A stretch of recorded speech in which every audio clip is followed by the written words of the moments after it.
Halo, selamat malam pemirsa, berjumpa lagi dalam Metro Malam. Kali ini bersama saya Marcelina Tumundo. Kami telah siapkan sejumlah informasi terkini untuk Anda. Langsung saja kita mulai Metro Malam selengkapnya. KPK melakukan pemanggilan terhadap Sekretaris Daerah Provinsi Riau SF Haryanto terkait klarifikasi laporan harta kekayaan penyelenggara negara. Pemanggilan ini imbas dari gaya hidup hedon istri dan anak Haryanto di media sosial.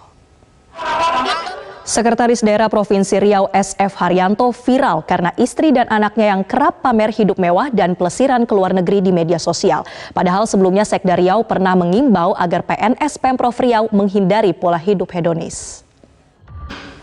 Dewan Pengawas atau Dewas KPK tengah meneliti laporan Brigjen Endar Priantoro terkait pencopotannya sebagai Direktur Penyelidikan. Rencananya Senin pekan depan Dewas akan rapat untuk membicarakan lanjutan laporan tersebut. Tak menutup kemungkinan Dewas akan memanggil Ketua KPK Firly Bahuri.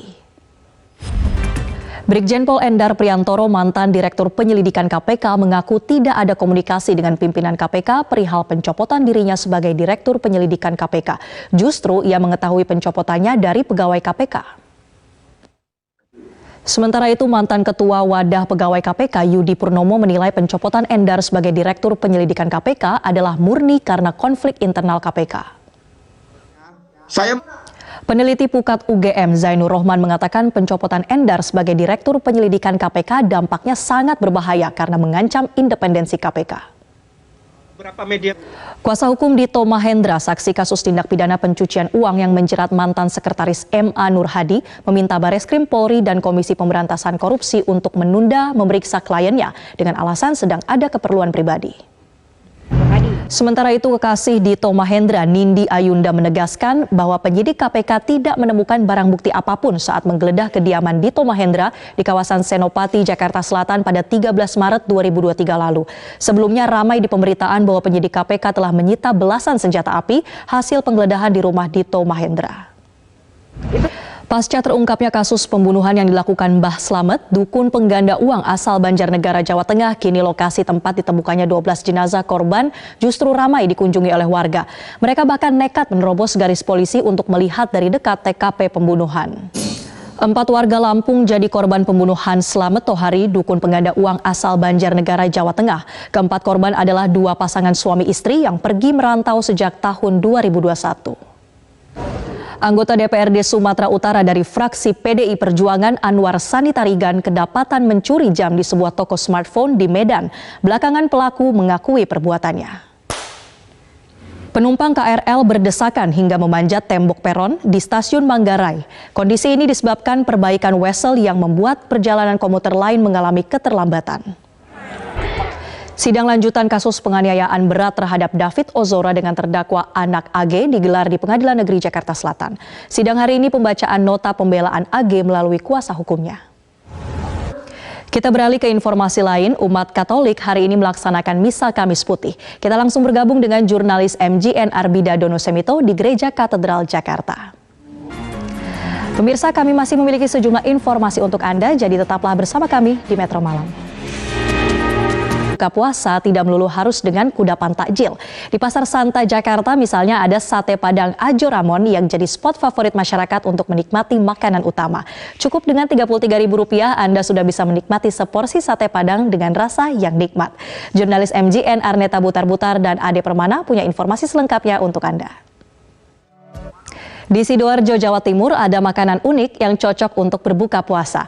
Kebab namun berbeda dengan kebab pada umumnya yang berisi daging sapi atau kambing. Kebab yang satu ini berisi rica-rica bandeng. Menjelang arus mudik Lebaran, proyek perbaikan jalan nasional yang berada di perbatasan antara Kabupaten Jember dan Kabupaten Banyuwangi belum juga selesai. Perbaikan terkendala akibat sering terjadinya longsor tanah dari perbukitan berstruktur labil. Polda Metro Jaya meminta masyarakat antisipasi meningkatnya tindak kejahatan curanmor dan pencurian rumah atau rumah kosong saat musim mudik. Kapolda mengimbau warga menitipkan kendaraan di kantor polisi dan tetap berdayakan polisi RW. Kapolri Jenderal Listio Sigit Prabowo mengatakan Presiden Joko Widodo meminta agar pengamanan arus mudik dan arus balik Idul Fitri 2023 harus lebih baik dari tahun sebelumnya. Hal ini disampaikan Kapolri usai menggelar rapat koordinasi dengan Panglima TNI, Menko PMK serta menteri lainnya di Mabes Polri. Menteri Pekerjaan Umum dan Perumahan Rakyat Basuki Hadimulyono mengatakan Asosiasi Tol Indonesia mengusulkan diskon tarif 20% di gerbang tol Cikampek Utama dan Kalihurip Utama. Diskon ini berlaku pada masa arus mudik serta arus balik, yakni 16 dan 17 April serta 27 dan 28 April 2023. Dan pemirsa, kami masih akan kembali dengan informasi lainnya. Tetaplah bersama kami hanya di Metro Malam.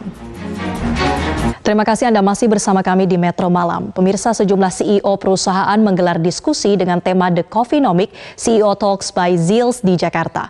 Diskusi tersebut bertujuan menggali informasi terkait kondisi dan tantangan digitalisasi sektor bisnis. Kita beralih ke berita mancanegara. Pemirsa, bentrokan terjadi di dalam Masjid Al-Aqsa di Yerusalem pada Rabu kemarin.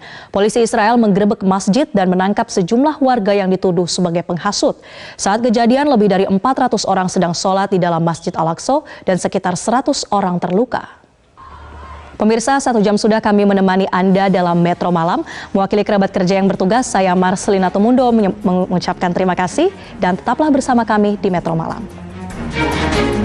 Selamat malam pemirsa, militan Palestina menembakkan roket ke bagian selatan Israel pada Kamis dini hari waktu setempat. Serangan ini mengaktifasi sirine peringatan udara pada hari kedua di tengah periode sensitif sepanjang Hari Raya Keagamaan.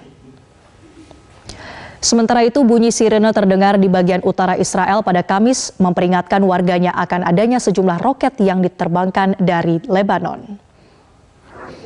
Demikian headline news untuk saat ini. Anda dapat menyaksikan headline news berikutnya 1 jam mendatang.